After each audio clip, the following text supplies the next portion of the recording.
À tout le monde. Puisqu'on est une semaine, un peu plus d'une semaine avant Purim, mais quand même à la proximité de Purim, alors on va parler de Purim un petit peu sur le plan de la halakha, aussi sur le plan de ce que signifie Purim. Et on va essayer de ne pas vous dire des choses trop triviales, pas des choses que vous connaissez peut-être. Mais certains points, d'abord parce qu'il y a des points que vous ne pouvez pas connaître, parce qu'ils n'existent qu'en Israël, ils n'ont pas lieu ailleurs. Par exemple, le fait que Purim, dans tout le monde entier, c'est toujours le 14 Adar, ici il y a 2 jours. Il y a le 14 et le 15. D'accord? Et il y a des implications de Hilchatiot très complexes, il faut faire attention à ça. Surtout si quelqu'un passe d'un endroit à l'autre. D'accord? Avant qu'on arrive à cette halakha, un point extrêmement important.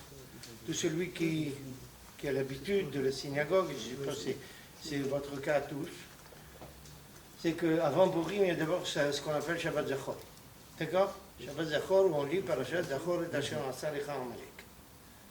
Cette parasha a épousé une dimension très sérieuse ces 30 dernières années,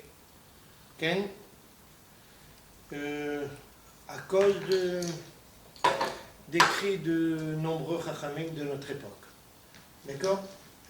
Ce qui fait que quand on lit cette parashat Zachor, dans beaucoup d'endroits en Israël, la lecture est accompagnée de quelque chose qui devient quelquefois problématique. Et je vais m'expliquer. La lecture de parashat Zachor, c'est une obligation. Il n'y a pas de question là-dessus. Le gros problème est qui nous a demandé de lire parashat Zachor. Il y a une grosse discussion parmi nos chachamim. Est-ce que c'est une institution des chachamim ou bien c'est la Torah elle-même, Akadosh Baruch Hu, qui demande lui-même qu'on lise parashat Zachor? On va voir ensuite qu'est-ce que ça signifie pour nous, parce que c'est une introduction pendant tout le mois qui précède Pessah. On a 3-4 parashiyot très spéciales qu'on lit à la synagogue, chacune pour une raison particulière. La seconde d'entre elles, la première, c'était Parashat Shkalim. Parashat Shkalim qu'on a lu il y a de cela une dizaine de jours, qui vient nous rappeler ce que nous donnions au Beth Amikdash comme contribution égale pour n'importe quelle personne. Un demi-shekel, mais un demi-shekel évidemment de l'époque. D'accord? Un demi-shekel de l'époque qui représente une toute autre somme. Maintenant, on en parlera dans un petit moment. Un demi-shekel qui servait à la chose suivante, à acheter tous les sacrifices pour toute l'année pour le temple. Simplement, d'après la halakha, il faut que chaque année, ce soit une contribution nouvelle. Autrement dit, chaque année, on a le temple acheté des sacrifices avec l'argent qui avait été donné dans le mois de Hadar qui précédait l'année.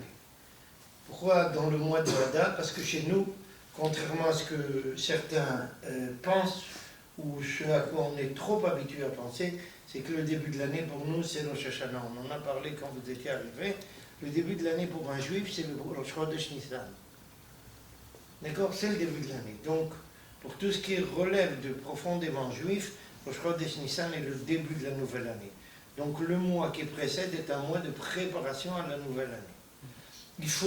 On laissait à l'époque un mois à chaque personne pour amener cette contribution. Pas tout le monde ne pouvait donner ça avec facilement, puisqu'il fallait donner par personne un demi-shekel. Et quand il y a une grande famille, alors ça représente déjà une certaine somme. On laissait donc un mois, non seulement pour ramasser l'argent, mais aussi pour le ramasser de tout le pays, parce que ça venait de toute la population dans tout le pays. Okay?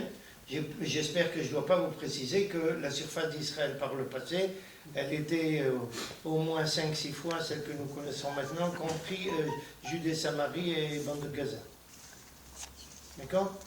Les frontières d'Israël, par exemple, du temps de David Amelech, allaient depuis El Arish, dans le Sinaï, jusqu'à l'Euphrate. Vous voyez que c'est une toute autre chanson, que des gens puissent amener leur contribution, que ça ait le temps d'arriver à Jérusalem, etc. C'est pas en avion, ni même en auto. D'accord? Donc on avait un mois pour se préparer, ce qui fait qu'on est toujours parachat Shkavim avant, au maximum, à Rosh Chodesh Adar. D'accord? Quand il y a 2 mois de Hadar comme cette année, alors c'est avant le deuxième Rosh Chodesh Adar. La deuxième paracha particulière que nous lisons, c'est parachat Zachor. C'est Zachor et Asher Asale Amalek. Souviens-toi de ce qu'a fait Amalek. Je ne sais pas ce que tout le monde sait de Amalek, mais un point important. Qui est Amalek? Un descendant de Ressa. Autrement dit, a priori, un proche parent. D'accord?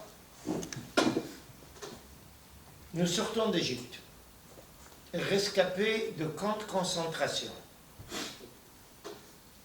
Je ne mâche pas les mots, c'est avec précision.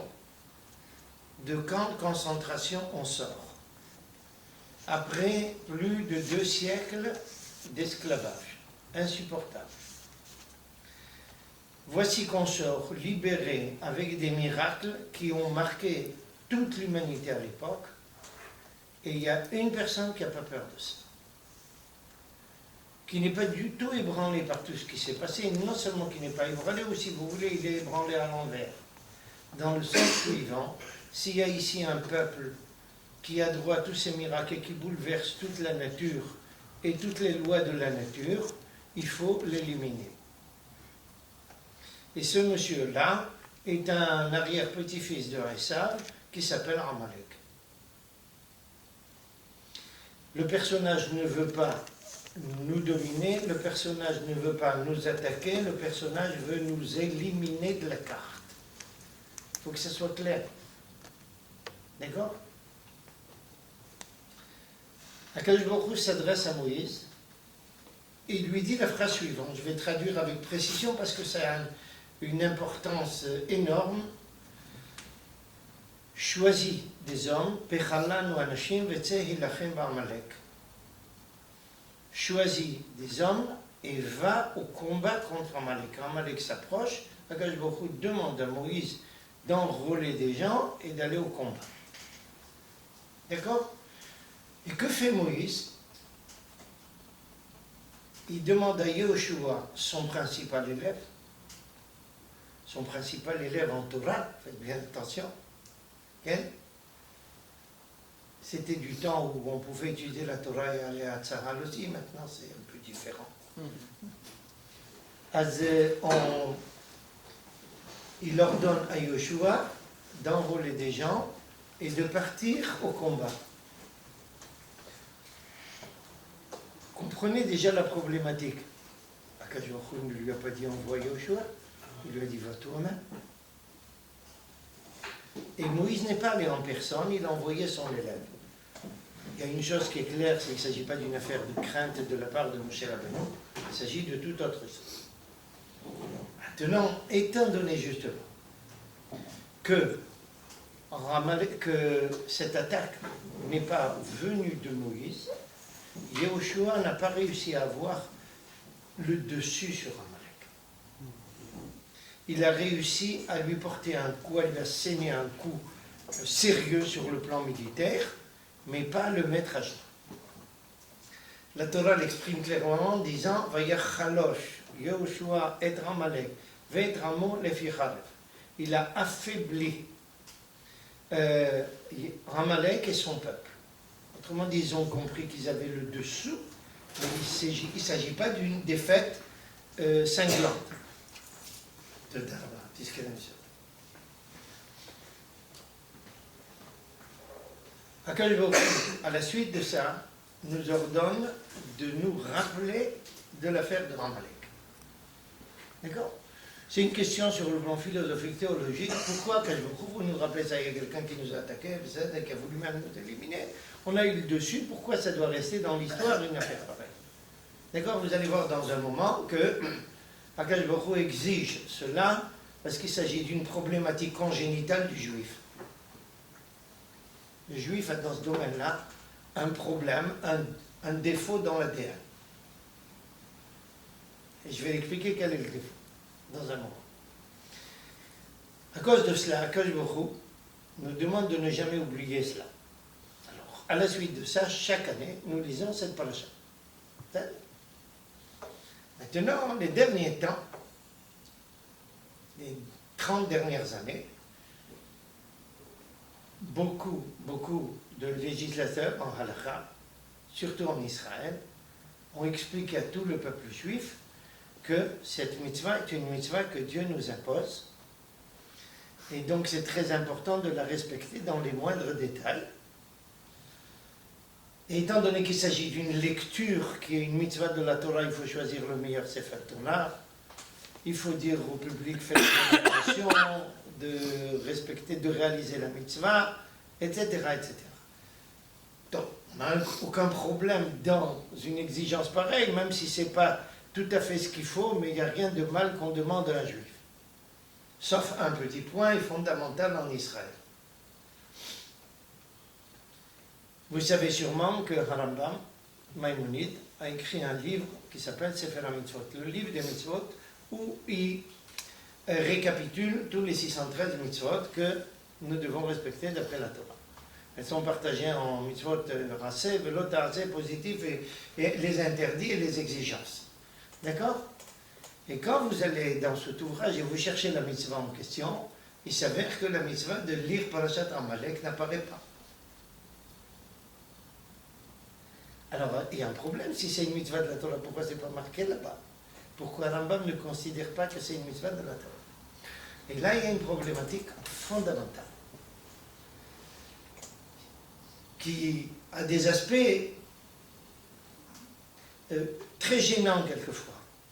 Parce que, étant donné que le public a tellement été habitué en Israël à entendre qu'il s'agit d'une mitzvah de la Torah, qu'est-ce qu'ils font? Surtout quand il y a des publics très disparates, où il y a des Sfaradim, des Ashkenazim, des Yéménites, et j'en passe, et des meilleurs, chacun sort un Sefer Torah de ses ancêtres, et lit à sa façon, avec son air à lui. Vous rentrez Shabbat Zachor dans certaines synagogues, et il y a 15 personnes ou 20 personnes qui vous relisent chacun la paracha, quelquefois en vous marquant qu'il y a des différences fondamentales que même Pavarotti aurait été incapable de déceler, parce qu'il s'est persuadé qu'il lit différemment que le voisin, c'est exactement la même chose. D'accord? J'étais un jour dans une synagogue comme ça, Parashat Zachor, justement à Givat Shmuel, et j'étais invité le Shabbat à parler là-bas. Et quand ils ont commencé, excusez-moi, c'est un cirque pour moi, j'aime pas ça. Alors il y a un des principaux, il n'y avait pas de rabbin là-bas. Il y avait des gens qui étaient rabbins, mais il n'y avait pas de rabbin officiel. Alors un des principaux Gabaïm, il vient vers moi.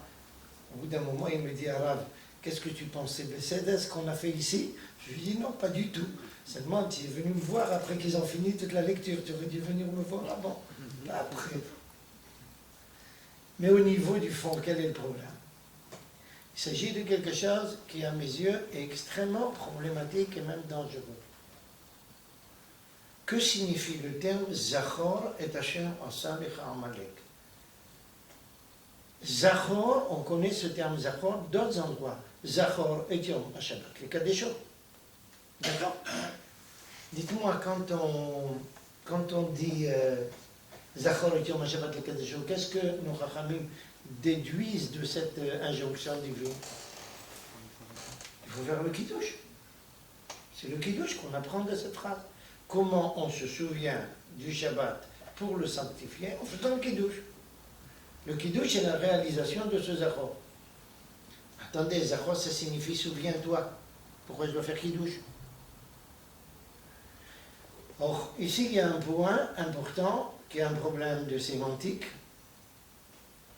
qui est la chose suivante. En français, se souvenir, c'est un phénomène intellectuel. Un processus intellectuel, si vous voulez. En hébreu, Zachor, il ne s'agit pas du tout d'un problème intellectuel. Zachor, c'est l'exprimer. C'est souviens-toi en le disant, en l'affirmant. C'est ça, Zachor. Il ne s'agit pas d'un souvenir au sens intellectuel du terme.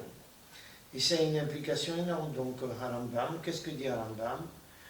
Dit que Zachor, ce n'est pas la lecture de la paracha.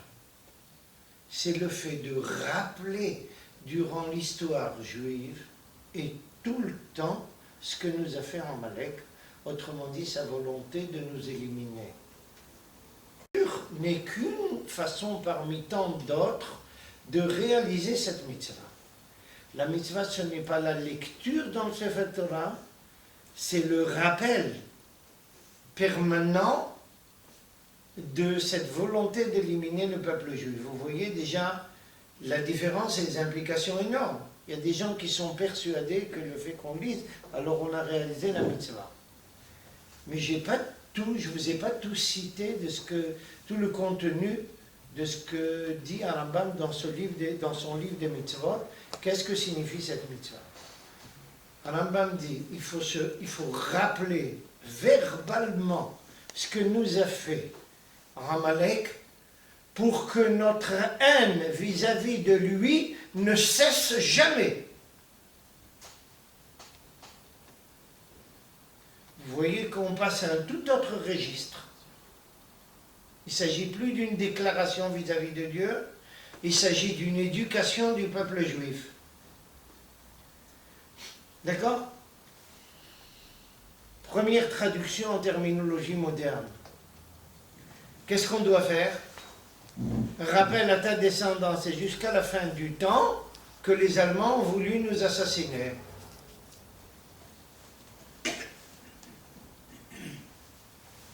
D'accord? Vous voyez comment il faut traduire ça maintenant. Il ne s'agit pas de quelque chose juste par le passé. Tout peuple qui veut nous éliminer, il a le statut de Amalek.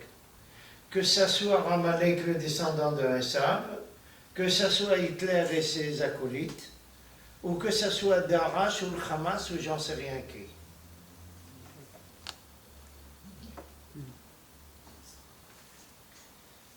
Mais regardez ici comment ça, où c'est qu'on en arrive comme ça. Parce que là, j'ai eu justement, avec certains de ces législateurs, des gens pas des moindres, déjà il y a de nombreuses années, quand ils ont fait du tapage, je leur ai dit, au lieu de faire du tapage pour comment on doit lire la Torah, vous ferez mieux de faire du tapage comment on ne fait pas un accord avec les terroristes. Changez un peu de diapason. Vous ratez le coche. Et ça va, c'est tellement précis, c'est tellement exact ce que je vous dis, pas parce que moi je le dis, aux yeux de Rambam, que vous pouvez chercher dans tous les textes de Rambam, est-ce qu'il y a une obligation de la Torah de lire dans la Torah? Non. Il y a une obligation de lire, mais ce n'est pas une mitzvah de la Torah, c'est une mitzvah de Chachamim. C'est une façon de rappeler cela. D'accord? Et là, on arrive à un point, et là, il faut le préciser. Alors, maintenant, on raconte à tout le monde, c'est une mitzvah de lire Parashat Zachor. Et ensuite, on va faire un contrat avec les gens qui veulent nous éliminer. Vous voyez de quel problème d'ADN je parlais chez le juif? Après 2000 ans d'exil, le cerveau ne marche pas normalement. Il passe toujours à côté, le juif.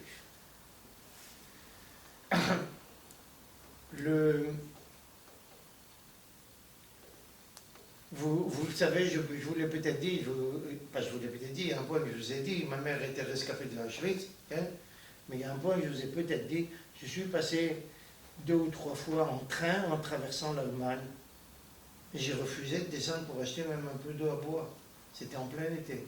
Je ne pose pas les pieds sur une terre pareille. Parce que pourquoi? Je refuse. Je refuse d'oublier cela. Sachez que quand Ben Gurion a conclu un accord avec Adenauer qui a amené à avoir des dommages et intérêts à tous les rescapés des camps, il y a de nombreux Chachamim et des Chachamim Ashkenazim. Je précise Ashkenazim parce qu'ils ont été les premiers victimes et les rescapés de cette tragédie incommensurable, à s'élever contre ça et furieux. Comment il conclut un accord avec l'Allemagne? Parce que regardez qu'est-ce que ça signifie. Accepter des dommages et intérêts, c'est leur conférer un certain pardon. Il n'y a pas de pardon. Il n'y aura jamais de pardon.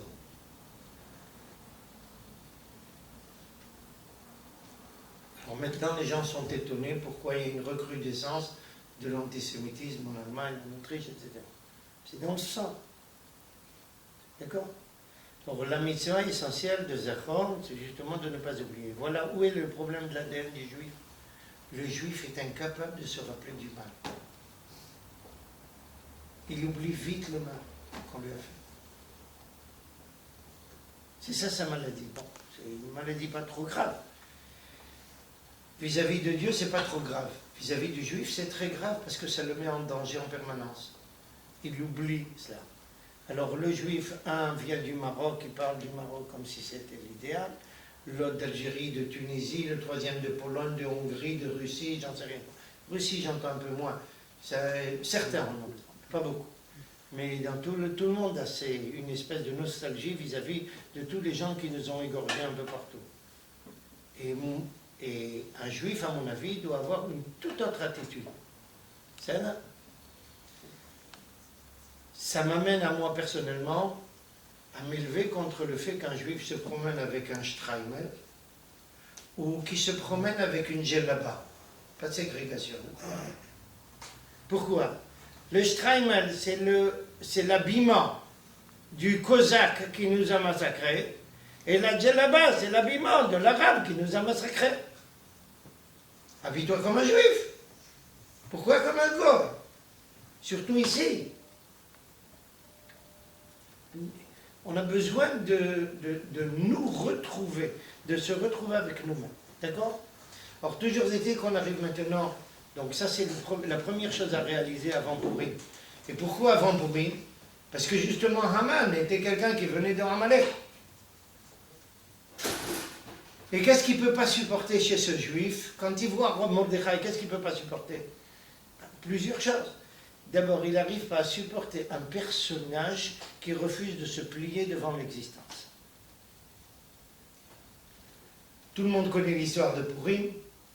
Achashverosh donne l'ordre de se prosterner devant Haman. Comment on se prosterne devant lui? Mordechai refuse. Nos Chachamim posent la question comment il met le peuple juif en danger. On lui demande de se prosterner. C'est pas. Ça va, c'est pas. Il y a une certaine humiliation, mais quel interdit il y a là? Et nos Chachamim nous répondent dans le Midrash de façon très intéressante en disant que Haman se promenait avec sur ses vêtements quelque chose d'idolâtre, une idolâtrie. Et c'est pour ça qu'il ne se promenait pas. Que ce soit un fait historique ou que ce soit... ils ne savent pas comment on ouvre les portes en Israël, on les force et ensuite on part.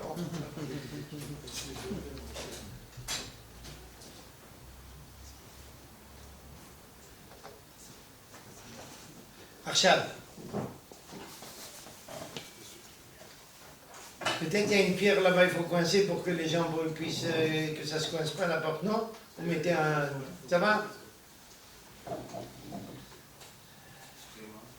Que ce soit un fait historique ou que ce soit une façon de nos Rachamim de nous donner une explication pourquoi Mordechai ne se plie pas, le juif refuse de se plier. Il y a quelqu'un qui veut se faire passer pour une personnalité qui n'a pas la position, qui ne doit pas avoir une certaine position, refuse de se prosterner devant ce personnage-là.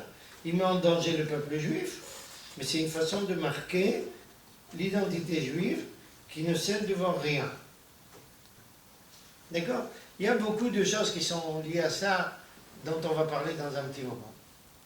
Le personnage Haman, c'est le prototype de l'antisémite juif. De l'antisémite, pardon, contre le juif. C'est le prototype de l'antisémite. Et là, on arrive à un problème extrêmement important. Qu'est-ce que c'est pour nous, pour nous? Tout juif se rappelle du fait que Dieu nous a sauvés, d'une volonté de, comment dire ça, je cherche le terme, solution finale. C'était la première fois que quelqu'un, la deuxième fois que quelqu'un parlait de solution finale. Le premier c'était Pharaon, on en a parlé une fois. Le deuxième c'est Haman. Mais là c'est la solution finale, totale. C'est la deuxième fois qu'on affronte une problématique pareille. Et regardez, le peuple juif va réchapper à ça, c'est de ça que tout le monde se rappelle. Mais d'après nos Chachamim, ce n'est pas ça l'essentiel. Vous savez que c'est la première fois que le peuple juif va prendre conscience de son identité juive. La première fois dans l'histoire. Jusqu'à l'affaire de Haman, et le Talmud est expliqué dans Maseret Shabbat, Bedaf Pechet Amud Shah et Pechet Amud Bet, que le peuple juif a accepté la Torah pour la première fois de sa vie, volontairement après l'affaire de Purim.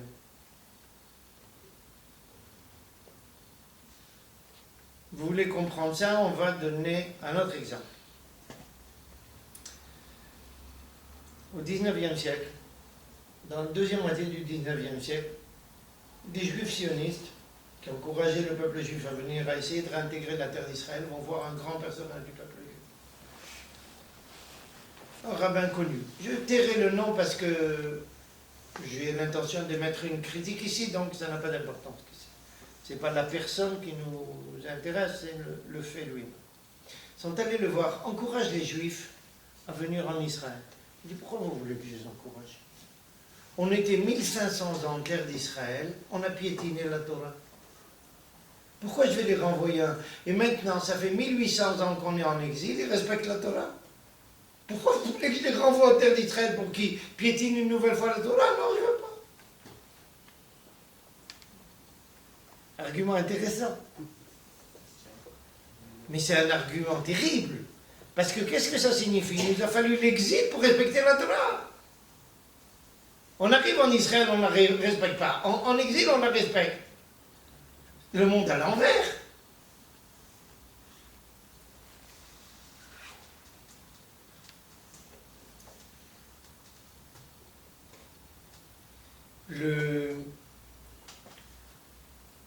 L'antisémitisme a été quelque chose d'extrêmement problématique. On en a souffert de façon incommensurable.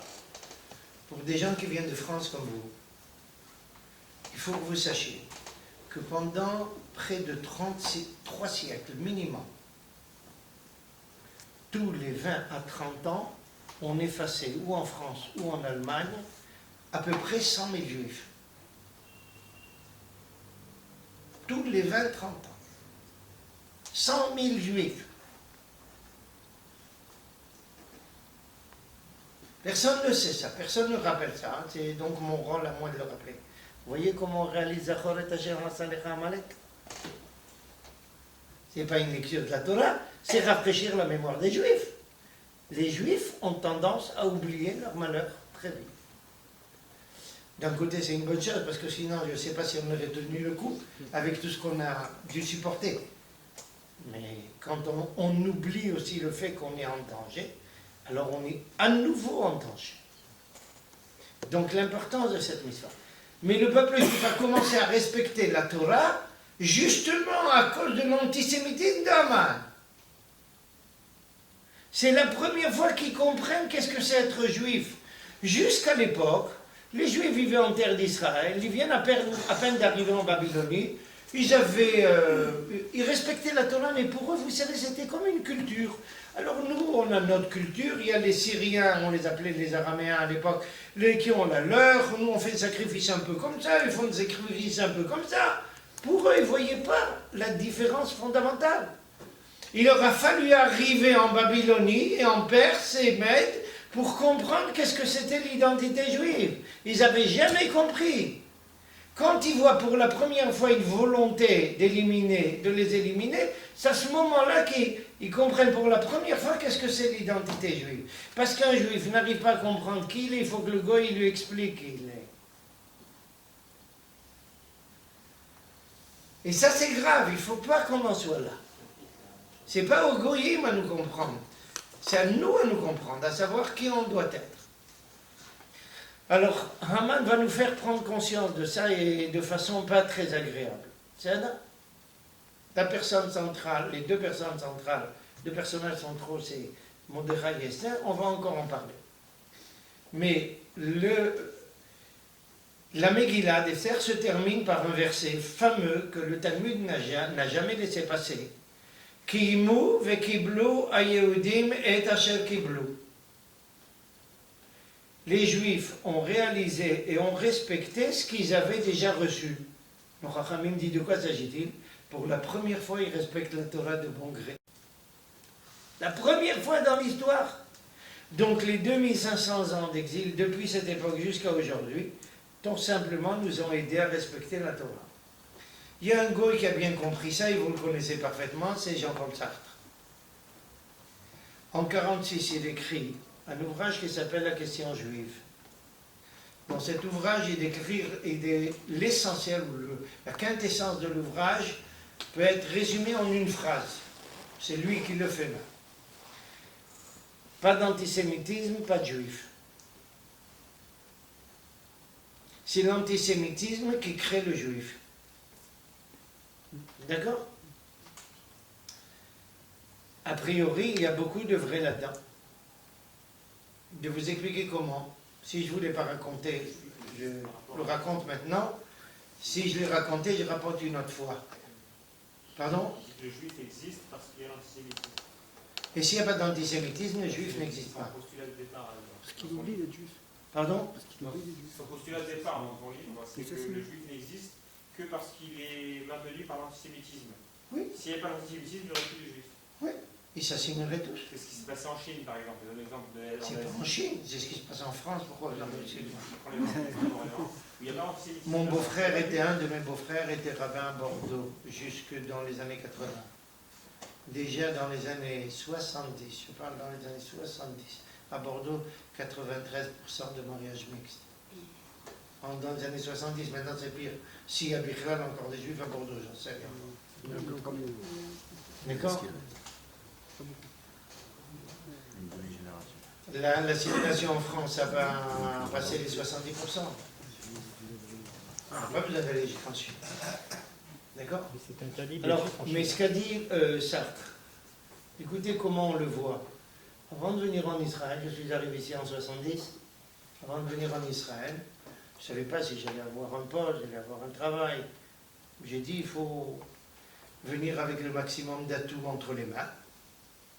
J'étais en cours de doctorat à l'université, mais j'ai dit, je vais chercher quelque chose de plus pratique. Les ordinateurs commençaient à se développer. Ce n'est pas les ordinateurs de maintenant, c'était des maisons à l'époque. Ceux qui ont peut-être connu ça, on se promenait avec des caisses de fiches trouées, etc. C'était toute une histoire. Peu importe. Le directeur du centre d'informatique de Saclay était un juif de la communauté de mon père. Alors il m'a permis de faire un stage là-bas à Saclay. Je rentre à Saclay pour quelques mois, faire un stage en ordinateur, et je me retrouve dans un bureau avec un ingénieur juif. Un ingénieur juif, mais bien francisé. Le premier jour, et lui, moi je venais de Paris, il fallait voyager jusqu'à Saclay, tous les jours aller-retour. Il mangeait au restaurant, je mange cachère, donc je venais avec un petit sandwich de la maison pour manger à midi. Tout le monde, en principe, en général, allait manger vers 1h. Alors, à vers 1h, dans le bureau, je faisais le tilatada et mangeais le Amazon. Après 2 ou 3 jours, je m'aperçois que le personnage, pas 2-3 jours, quelques jours, je m'aperçois que le personnage sort comme une montre à 1h moins 5 et il revient à 1h25. Ça, c'est impressionnant. Au début, je n'ai pas compris. Après quelques jours, j'ai compris. Qu'est-ce qui se passait? Il savait que je mangeais à 1h. À 1h, je faisais l'intilatana, je faisais la bracha, à haute voix, dans le bureau. À 1h20, je faisais Birkat Hamazon. Alors, il partait 5 minutes avant que je fasse l'intilatana, il revenait 5 minutes après que j'ai fini Birkat Hamazon, pour qu'on ne le coince pas avec un juif qui se marque comme juif. Il ne voulait pas être présent. Il avait peur qu'on l'identifie comme juif. C'est le juif de Sartre. D'accord. Il y a un juif très important, que peut-être certains d'entre vous connaissent, Émile Durkheim. C'est le fondateur, un des 2 fondateurs de la sociologie moderne. Son père était le shamash de la synagogue de Neuilly.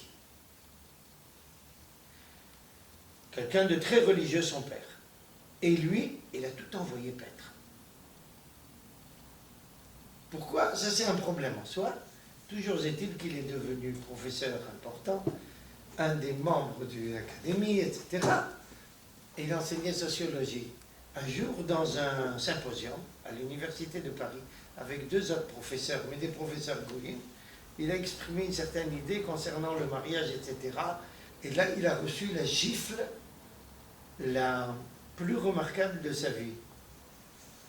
Ils lui ont dit, mais monsieur Durkheim, ce que vous dites ici, c'est pas de la sociologie, c'est du judaïsme. Lui qui avait fait toute sa vie l'effort d'échapper à son contexte juif, ils lui ont renvoyé en plein figure. Et monsieur était vexé. D'accord? Et ça, c'est sans parler de Régis Debray. Vous savez qui était le grand-père de Debray? Le grand rabbin. Grand rabbin. Lui, il est chrétien. Son père, il était Premier ministre. Et lui, il est chrétien. Enfin, vous voyez qu'est-ce que c'est le juif de Sartre? Pas d'antisémitisme, alors il passe à côté. Donc on a besoin d'un personnage comme Haman. Et comment disent nos Chachamim avec beaucoup d'humour, si ce n'est pas de cynisme, en disant, regardez, le fait, les quelques sous que Haman a proposés à Achashverosh, ont fait plus d'impact sur le peuple juif que la révélation divine au mont Sinaï.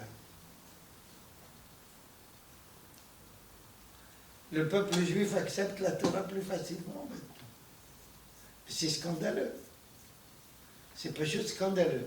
Alors l'affaire de Purim, justement, c'est de ne pas tomber dans ce panneau-là, de prendre conscience.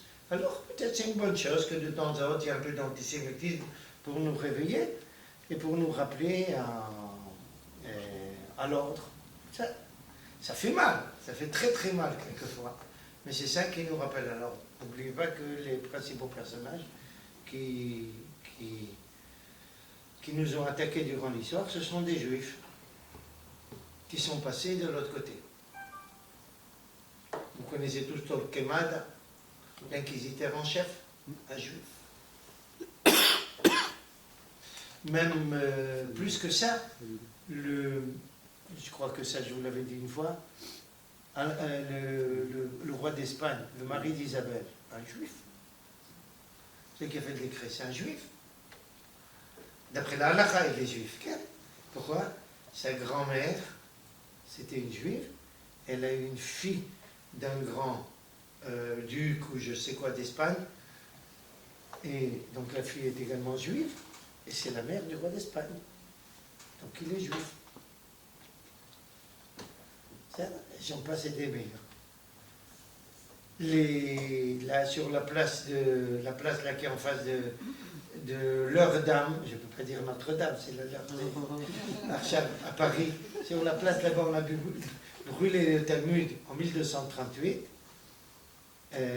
Qui c'est qui a été vaincu? Il y avait 3 des Chachamim de l'école des Tosafot qui défendaient le Talmud, qui avait en face des juifs apostats. C'est des juifs apostats, ce pas des chrétiens. Donc on a besoin de temps à autre un peu comme ça de nous rappeler quelqu'un qui nous rappelle un petit peu qui on est. D'accord? Maintenant, il y a un gros problème, un point très intéressant. Quand le peuple juif il est délivré d'un danger de vie ou de mort, et qu'il est sauvé de ça, qu'est-ce qu'il doit faire d'après la halakha? Non, vis-à-vis de Dieu, qu'est-ce qu'il doit faire? Comment on remercie Dieu d'après la halakha? Ben, c'est très simple. On vient à la synagogue, le jour en question, on dit le Hallel. Pourquoi on dit le Hallel à Pessah? On a été sauvés des Égyptiens. D'accord? Chaque fois qu'on est sauvé d'un danger, on doit dire le Hallel. Il y a des différences, si c'est une fois ou si c'est quelque chose qui a une portée dans toute l'histoire humaine, à ce moment-là, on le dira en toute l'histoire humaine. Okay? Même d'après la halakha, si ça a une victoire sur les ennemis, au moins l'année de la victoire, il faut dire le Hallel. Est-ce que ça doit durer toute l'histoire? Ça dépend des cas. L'affaire de Pessah, en tous les cas, durant toute l'histoire. Alors, mais Purim, c'est quelque chose qui a un impact sur toute l'histoire. On devrait dire le Hallel à Purim. Or, on ne dit pas le Hallel à Purim. Pourquoi? Alors écoutez, c'est extrêmement important. Il y a une grosse discussion dans le Talmud là-dessus, pourquoi on ne dit pas Hallel à Purim. Et la halakha a été tranchée par la majorité des Chachamim pour la raison suivante. Comment commence le Hallel? Quel est le premier verset? Alléluia, Abdé Hashem. Commence Alléluia, Alléluia, Abdé Hashem. Louez Dieu, les serviteurs de Dieu. D'accord? C'est le premier verset de tout le Hallel. D'accord? Nos Chachamim disent la chose suivante. Comment on peut dire à Purim une affaire pareille? Comment on peut dire les serviteurs de Dieu? On est les esclaves d'Achashverosh. Tant que le peuple juif est soumis à une autre autorité, et il n'est pas serviteur de Dieu, il est serviteur des Goïm. Donc le Talmud dit là-bas, on a été sauvés, notre existence a été sauvée, a été épargnée. Mais on était sous la coupe de Achashverosh. En conclusion, on n'est pas Rav de Hashem. Vous savez qu'est-ce que ça veut dire pour vous? En arrivant en Israël, vous avez commencé à être Rav de Hashem pour la première fois de votre vie. Jusqu'à maintenant, vous étiez Rav de Chirac, vers Rav de Hollande, vers Rav de je ne sais pas quoi. Pour la première fois, vous êtes Rav de Hashem. Non, il est sorti d'Égypte. Et jamais on ne pouvait même pas être Rav des pharaons. On s'est bien occupé qui coule à pic, très loin. Contraire. Ah, parce qu'on est à l'époque de Purim, on est resté en Galoute, donc on n'a pas toujours Vous voyez, regardez maintenant aussi qu'est-ce que ça veut dire pour nous. Regardez qu'est-ce que ça veut dire une prière. D'après la conception de la prière, ou son organisation, tout le sens de l'histoire est traduit. Seulement, il faut être attentif à cela. Si on n'est pas attentif, on laisse passer les choses. Bon, on lit Hallel, on lit pas, on ne sait pas pourquoi on pose la question. D'accord? Mais je veux aller maintenant même plus que loin. Je vais vous raconter quelque chose qui va vous secouer. Mais c'est quelque chose qui relève du Talmud. Ce n'est pas une invention à moi. Je vous ai dit qu'on ne lit pas le Hallel. Jusqu'il y a de cela 11 siècles, dans une des plus grandes écoles de Torah, ou peut-être, c'est une occasion peut-être de raconter ça. Vous savez que le centre de la Torah est resté la terre d'Israël jusqu'à peu près la fin ou le milieu du 4e siècle de l'ère chrétienne. Au milieu, un petit peu après le milieu du 4e siècle de l'ère chrétienne, il y a un brigand qui s'appelle Constantin ou Justinien, je ne me rappelle pas, parce qu'il y en avait plein comme ça, enfin, en tous les cas, l'empereur de l'époque, qui ferme le Sanhedrin, autrement dit le tribunal suprême du peuple juif depuis Moïse. La première fois qu'il ferme ça. Donc, évidemment, quand on en arrive là, il ne s'agit pas simplement de fermer le Sanhedrin, il y a des décrets contre les Juifs, des impôts à n'en plus finir. C'est vraiment la grande débandade ici, qui prend la tête du centre de Torah, la Babylonie. Et en Babylonie, 2 centres énormes de Torah prennent la relève. Un s'appelle Sura, le second s'appelle Pumbedita. Sura se trouve en Syrie, c'est pour ça qu'il s'appelle Sura. C'est un endroit qui n'est pas loin d'ici. Pas très loin d'ici, la jonction entre l'Irak, le nord de la Jordanie, etc. C'est pas très loin.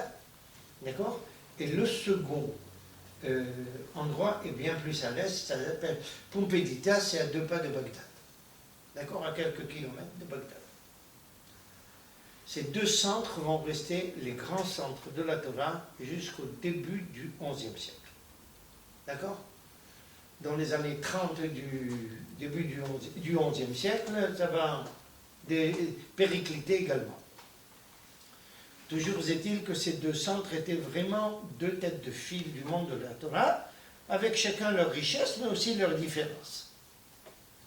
Dans le centre de Sura, qui a été dans la majorité de l'histoire, le centre prépondérant. Jour de Purim, il faisait Tachanoun. Ce que nous, on ne fait jamais un jour de fête. Ça n'a pas de place, Tachanoun. Il faisait Tachanoun jour de Purim. Non seulement il ne disait pas la lèvre, il faisait jour de Tachanoun. Comment on peut faire Tachanoun un jour de fête? Ça n'a pas de sens.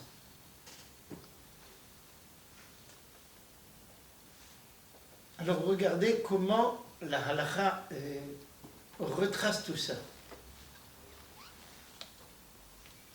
On ne lit pas le Hallel, pourquoi? Parce que nos Chachamim disent qu'on était encore assujettis à Achashverosh. Mais il y a d'autres Chachamim qui disent la raison véritable pour laquelle nous ne lisons pas le Hallel est encore plus profonde. Et elle est la suivante. Jamais un miracle réalisé en diaspora ne peut être un miracle à part entière.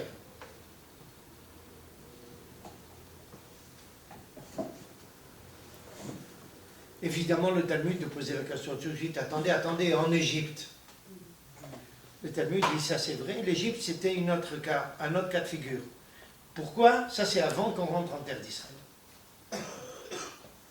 Mais une fois qu'on est rentré en terre d'Israël, impossible de réaliser un miracle en exil qui soit un miracle à part entière. Il est toujours entaché sous une forme ou sous une autre. Bon, alors maintenant on arrive à Purim. Tout le monde se rappelle du miracle, de notre sauvetage, de ce que réalisait Mordechai, etc. On a juste oublié un point suivant. Le peuple juif a été effectivement sauvé. Mais grâce à quoi? Au fait qu'une juive soit obligée de rester chez le goy, de payer de son existence pour nous sauver la peau. Et les juifs ont oublié ça. Ils ne font même pas attention à ça. Alors maintenant, regardez qu'est-ce qu'il faisait Asura. Il dit, nous on fait Tachanoun pour ça. Elle nous a sauvé la peau, mais regardez ce qu'elle est obligée d'endurcir. Pour nous sauver la peau. On fait Tachanoun. Vous voyez comment des déclarations, des décisions de halakha retraduisent toute une véritable théologie, une philosophie de l'histoire du juif. Et toute la halakha, c'est comme ça. C'est toujours comme ça. Toute la halakha, que ce soit Pessah, que ce soit Purim, que ce soit Shavuot, que ce soit Sukkot, tout ce que vous voulez, ça retrace toujours des idées profondes du peuple juif, de son histoire, de ce qu'il a passé ou ce qu'il doit passer, ou de ses idéaux, et j'en passe et des meilleurs. D'accord? Maintenant, on en arrive au halachot de Purim. On dit à tout le monde qu'il faut se saouler à Purim. Bon, ça c'est une invention à Katsou, qu'il faut se saouler à Purim. C'est un mensonge de grande espèce. D'accord? Il y a une interdiction de halakha formelle de se saouler. Interdiction formelle. Et je vais préciser. Il y a deux façons de boire. Hein. Ce qui est sûr, c'est qu'on doit boire plus que ce qu'on a l'habitude. Ça, tout le monde est d'accord là-dessus. Seulement, il y a deux façons de boire un peu plus.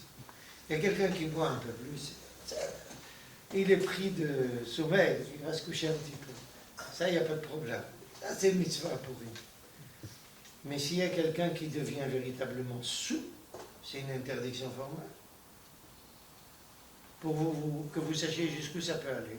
Un de mes fils était en yeshiva avant que nous ayons une yeshiva, donc il est allé étudier dans une autre yeshiva.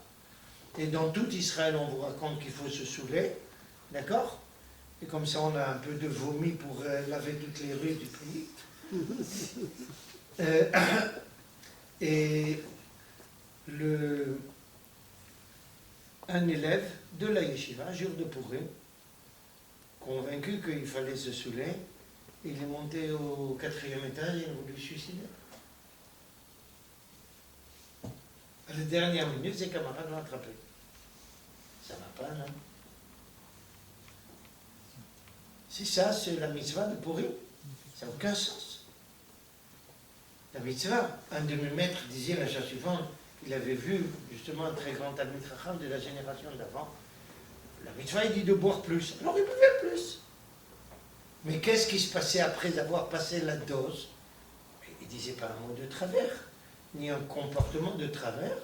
Il Elle peut s'endormir sur le sofa et puis c'est tout. Ça, c'est mitzvah. Alors maintenant, qu'est-ce qui se trame derrière ça? Haman vient voir Achashverosh. Qu'est-ce qu'il déclare? Il dit, ces juifs, des hypocrites, des brigands. C'est des gens qui te disent l'inverse de ce qu'ils ont dans le ventre. Et dater un menech enam osim. Dater un menech, c'est les lois du roi, ils ne respectent pas. Autrement dit, comment on monte un dirigeant politique contre le peuple juif? On lui dit, regardez, il n'est pas fidèle. En France, comment on appelle ça? La double allégeance. D'accord? C'est ce qu'il est venu. C'est même pas la double allégeance, c'est la fausse allégeance.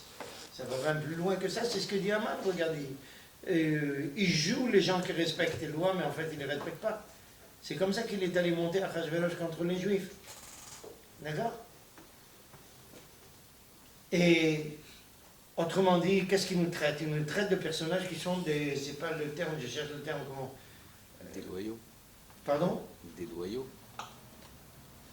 Non, en fait, des gens qui expriment exactement l'inverse de ce qu'ils pensent, en fait, tout le monde a suivi. Hypocrite. Pardon? Hypocrite. Je ne sais pas si c'est assez fort, hypocrite. Bon, c'est dans ce sens en tous les cas. Peu importe. Maintenant, vous comprenez, qu'est-ce qui se passe quand on boit un peu plus? On n'est plus tout à fait conscient de ce qu'on dit. D'accord? On perd le contrôle sur nous-mêmes. Quelle est la mitzvah? C'est la mitzvah de perdre un peu le contrôle sur soi. Et qu'est-ce qui se passe quand on perd le contrôle sur soi? Tout ce qu'on a dans le ventre, on le sort. C'est une façon de dire, voilà, maintenant, c'est le jour où on sort. On va prouver aux goyim que ce qu'ils prétendent, c'est pas vrai. Mais ça marche si quand on a passé la dose, qu'on sort du ventre, c'est déjà juif, pas du vomi. Un contenu positif, pas quelque chose de négatif. Si quelqu'un commence à dire des phrases déplacées, des vulgarités, ou j'en passe des meilleurs, il a joué exactement, il est tombé dans le panneau de ce que Haman prétendait. Des gens qui sont corrompus à l'intérieur. Au contraire, il y a la mitzvah de passer la dose dans la mesure où quand on passe la dose, justement on n'exprime que des choses positives, pas l'inverse. D'accord? Mais ça c'est pour les gens. Maintenant, je ne vous parle pas d'autre chose, c'est qu'il y a des gens qui ne se saoulent jamais. Vous pouvez leur donner un bon temps qu'ils veulent, ils ne se saouleront pas. Pardon? Quoi, ça vous surprend, Raphaël? C'est triste, la vie comme ça. Non, pas du tout. Pourquoi au contraire? Il boit pour oublier. Au contraire, vous pouvez me donner 5 litres à boire, je vous garantis que je ne me saoule pas.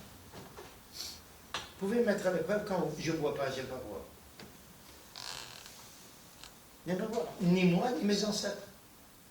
Personne ne peut se saouler dans la maison. Impossible. On ne se saoule pas. Nos chachamim disent qu'en principe, un talmid chacham, il ne doit pas être... On ne doit pas pouvoir le saouler. On le saoule toujours, mais pas sur cette forme.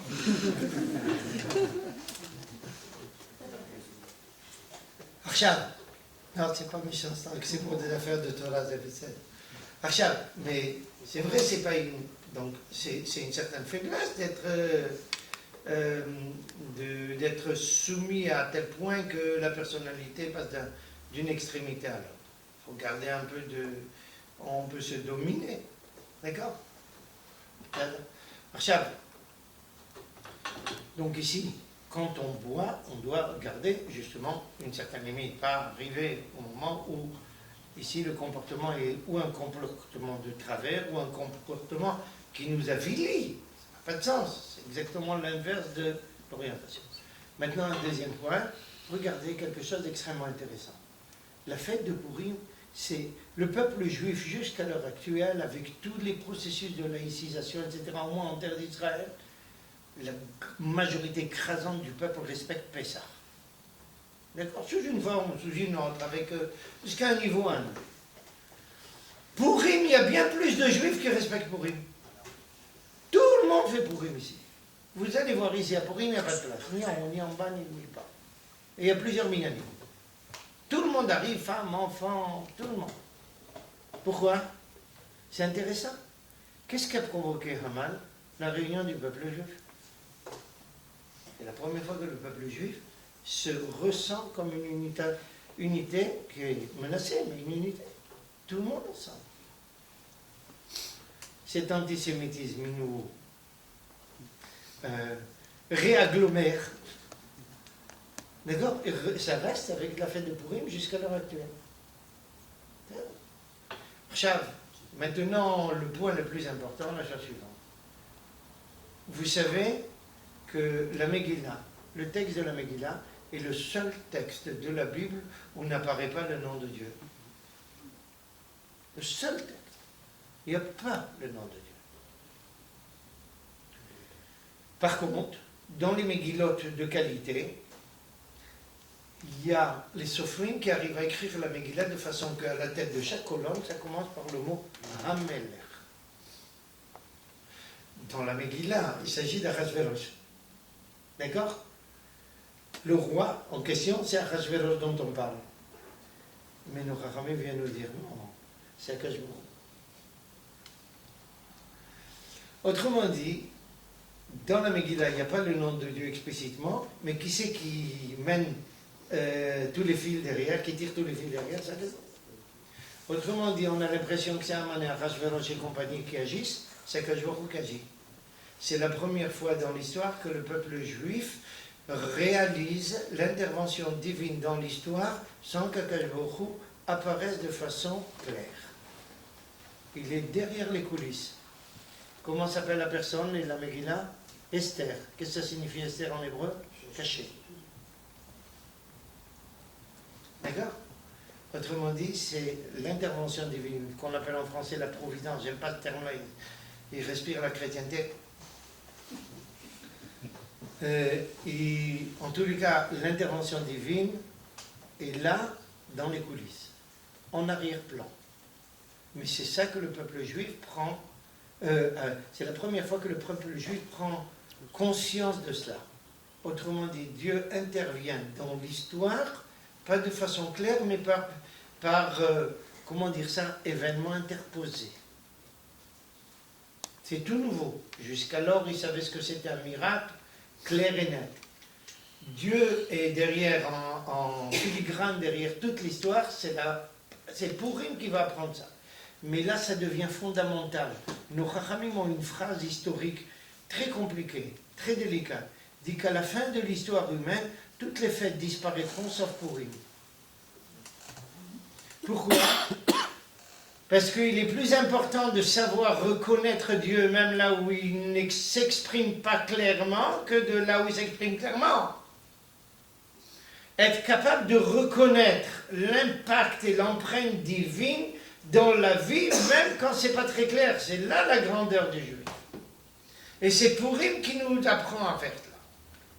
C'est seulement à Purim qu'on a commencé à comprendre des choses pareilles. D'accord?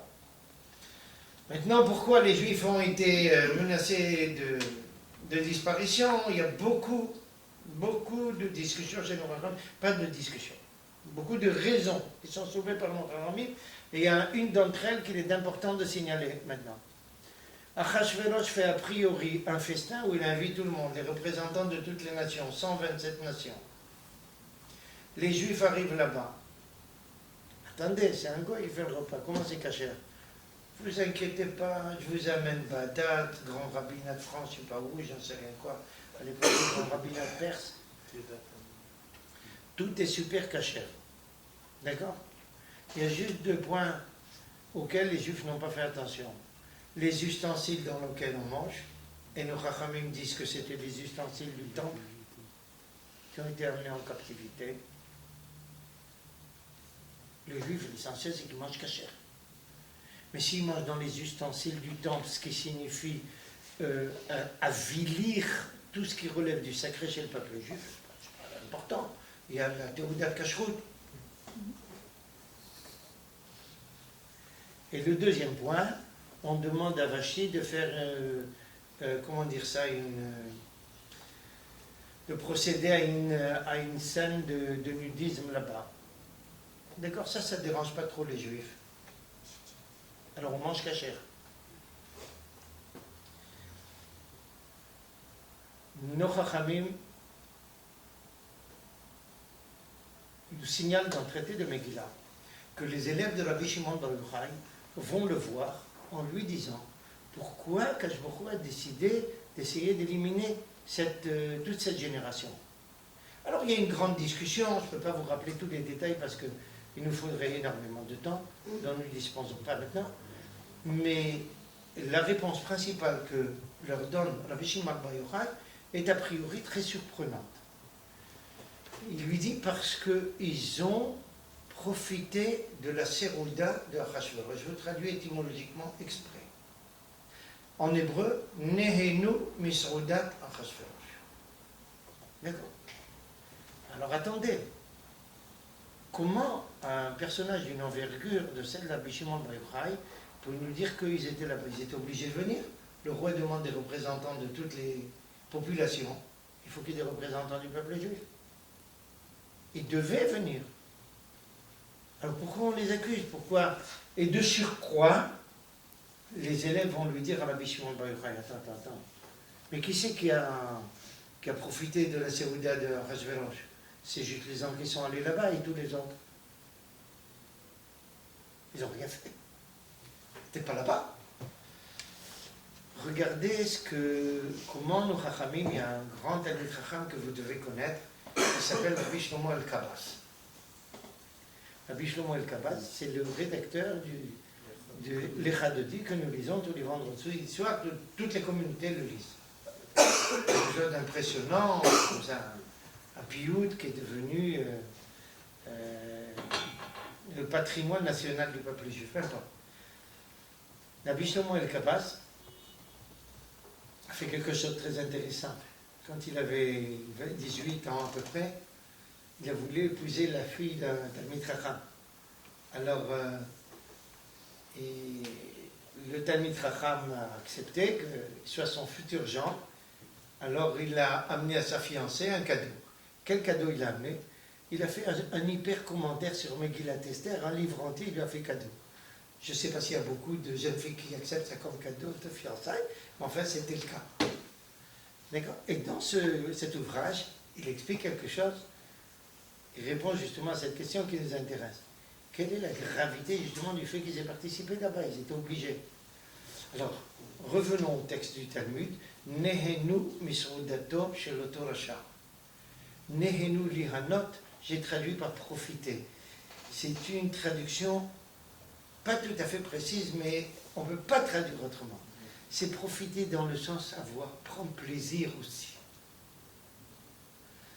Et regardez la réponse de Rabbi Shimon Bar Yochai. Rabbi Shimon Bar Yochai dit pourquoi toute la génération était passible de mort. Pas parce qu'ils ont été là-bas. Ils n'avaient pas le choix que d'aller là-bas. Mais parce qu'ils ont pris plaisir à ça. D'aller à un endroit où on abaisse le peuple juif et dont on avilit tout ce qu'il y a de sacré, il prend encore plaisir à ça. Là-dessus, que je vais reprendre. On est quelquefois obligé de faire des choses qu'on n'aime pas faire. Mais encore, il prend plaisir quand ça nous avilit.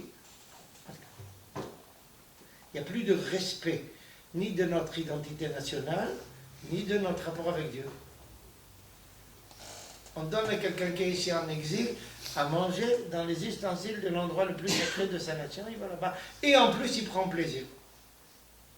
Ils sont le représentant du peuple juif, alors ils représentent tout le monde. Il a fallu cette affaire de Haman pour faire comprendre aux Juifs un petit peu toute l'histoire, toute la position, à quoi on doit faire attention, à quoi on ne doit pas faire attention. D'accord? Vous voyez pourquoi on fait une autre sérouda aussi, pourquoi il faut faire une sérouda pour rien? C'est une sérouda qui relève du sacré, contrepartie de la sérouda de la Achashverosh. D'accord? C'est exactement comment dire ça, je cherche l'inverse en photographie, qu'on appelle ça le négatif. Le négatif, j'ai cherché le terme. C'est le négatif de la sérouda de la Achashverosh qu'on fait. Là-bas aussi, il va chétir à Khadaten Onet, il y avait de la chia non plus fini. Aussi de la chia, mais dans un autre sens. Vous savez pourquoi? Jour de Purim, on ne commence pas à faire la sérouda. Qu'est-ce qu'on fait avant la sérouda? On donne Mishloach Manot, qui exprime Ahavat Israël, le lien entre tous les juifs, et Tzedaka, Matanot Laïvionim. Tzedaka, les pauvres. On pense d'abord aux pauvres, ensuite au lien avec n'importe quel juif, seulement après on en profite. À ce moment-là, on peut profiter. Une fois qu'on a donné une expression aux valeurs les plus profondes du peuple juif, l'unité du peuple juif et, comment dire ça, l'attention portée à ceux qui manquent de quelque chose, à ce moment-là, on peut en profiter. Alors, je vous souhaite Purim Sameach.